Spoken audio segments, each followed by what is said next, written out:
Dear friends, today I'm in Rugby with the Honorable Respected Mr. Mayor Ramesh Srivastava. He was a student from India and migrated back in 1970s sometime. And today he served the community as mayor in Rugby. It's been pleasures that you invited us to the Mayor Parlor today with regards to sharing your personal story, being an immigrant and a very successful man in the city of Rugby, and serve the community as a mayor. It is really honor for us that the migrants from around the world, especially from Asia and Pakistan and India, coming to the UK, and they learn a lot and they're putting their efforts together and they're supporting the British community. My first question would be, when did you came to the UK? I came in 1963 and I was in Glasgow, the Royal College of Science and Technology. Thereby I got admission as a student of mechanical engineering. May I ask what brings you to the UK? Why did you came to the UK? I wanted to become engineer, and some of my classmates were already in Glasgow from Gorakhpur. And I thought I can apply, and I succeeded to get an application, and I got my admission, and my father agreed to pay for it. So I said, okay, I'll come. Right. May I ask a little background of yourself, your family? What category or what sector your family belongs to? Is it agriculture, banker, business, or low labor class, or what type of family you are belongs to? Actually, there was one thing called Jamidar families in India, and my great-grandfather was a landlord. And that's where I come from. So basically, you belongs to agriculture sector. Agriculture sector. You. But we never did agriculture ourselves. But we lived in a city, Gorakhpur. My land was about 19 miles away. That was called Jamindar those days, and we used to manage it. And what was your age when you came? I was to about the UK? 21. 21. So at the age of 21, you started your life as an immigrant. I came as a student, and the idea was, after 4 years, to go back. So you decided that you will come here, you will study, you will complete your degree, and you will go back and you will serve your homeland. That was my desire of my father. Right. But that I couldn't fulfill. I decided to here. I got a job, and then I got married. I went to India to get married. It was arranged marriage. Then my wife came, and then children were born, and sooner or later we became more or less. May I ask, what were the dreams when did you enter to the UK? Like you said, you came here initially for 4 years to study and to complete your degree and to go back. That was the dream. That was the dream at that time. The dream was to achieve that degree, that qualification, and go back to serve your community. That's right. To go back home. What makes you stay here in the UK? I think a lot of things, I would say. First thing, I got a job, and I wanted to get some practical experience in the engineering side. That was intentionally. I said, okay, another couple of years I'll get experience. I had an offer in India, few offers in India. And then I said, carried on, then children were born, and then I got so much used to the life here. And I think I decided to continue on here. What were the sacrifices behind your initial migration to the UK? What do you think? What did you sacrifice? I think, if I remember, 1979, I went to India. And my father and myself were sitting in the courtyard. And he said, Ramesh, tell me what life you lead there. I told me the general life here, morning to evening. Like holding the sandwich in the hand, exactly. for the college, exactly. university? And he said, the life you have described is quite different, the life he is used to it. And he said me one thing, son, you come with me, and I come out of the door, people don't ask your name. They will know you. Not only you know you, they will know your 7 generations. And I would say in some ways, we have lost that. Mm-hmm. And also I think, because this is the land now. My children are born, it's their motherland, and life has been very comfortable and very easy in some ways. So after having the degree in engineering, what was your first job after the degree? I got a job in English Electric. They used to make steam turbines. That where I got a graduate apprenticeship for 2 years. I joined them, and then I joined the design department. And when did you left this job?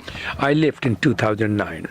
I worked for 42 years. 42 years. It means you get retired from this job, or you left at your own. Normally you retire at 65, but they want me to stay on another year. So I stayed another year. I tried 66 really. So what makes you come into the politics? I think sometime in back of my mind, as I said, my grandfather was local chairman and quite well established in the politics. That was somewhere. He was magistrate in India. He was under my state as well. So some there in the mind. Another thing I feel when I decide to live here, this is my homeland. So I should contribute something. I should give something back to the society which has given me a lot. That was back of Do you feel proud yourself being an immigrant migrated back in 1963, having a degree from the University of the UK and today participating in the British politics? I'm very proud to be here, and educational achievement here and the local politics, and Rugby is such a lovely place. What about the Indian society here in Rugby? Do they appreciate? Certainly they do. This year I have been working with the community. And community, when I say, it doesn't matter English, Indian, Pakistani, West Indian. I've tried to make my way to all the communities. And all the communities welcome me. I've invited most of the community in the mayor parlor. Some of them never had seen this, and they were so pleased. And they're all very proud of me, and I'm proud of them. Yeah, that's really good thing, and it is a good achievement, and it's a positive contribution of our Asian community from Pakistan, from India, from Kashmir to participate in the British politics, in the British education, in the British engineering industry, in the trade sector, and in the parliament as well. We can see today, many of the politicians are Asians, and we are so proud on that. What would you like to say about the positive contribution of migration into the UK? Because today we can see many of the politicians are Asian, and many of them are the people who was migrated back in 1960s, like yourself. I think anybody who decided to live here must play an important role. And then politics is very important, because if you are not there, a lot of decisions are being made on your behalf. And the contribution you can make by going there, highlighting the issues which the community is facing, is very important. And the government, all the politicians want to know that. So it's very important for immigrant community to involve themselves in schools, in politics, everywhere. A lot of decisions being made for our future. And if we are not there, we are not able to contribute. And I think most of the politicians who are coming forward, first generation came who really wanted to work hard. They worked very hard. Asian community, I would say, they worked very hard to build up. Now, second generation, they have to put in more into kind of a political and social setup and let people know. There is people talk about racial thing. It's a fear of unknown.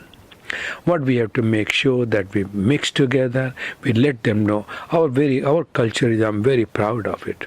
I would like to retain the culture. Do you enjoy the festivals such as Diwali, Holi, and many other things that we celebrate nowadays here in the UK? Certainly, we had a Holi celebration this year, and luckily the weather was so nice. We played Cllr in the yard, and there are photos available, and the rugby advertiser covered it. Don't you still miss your homeland? Because many of the festivals organized over there back home are slightly different than the UK. In some ways, I would say this is back of mind, yes. Because the complete setup is completely different. And you can celebrate Holi here, but the Holi I celebrated in India, playing colors on the road and after throwing buckets of water. This you can't do otherwise. But I think sometime, of course, it is my where I was born. I cannot miss that.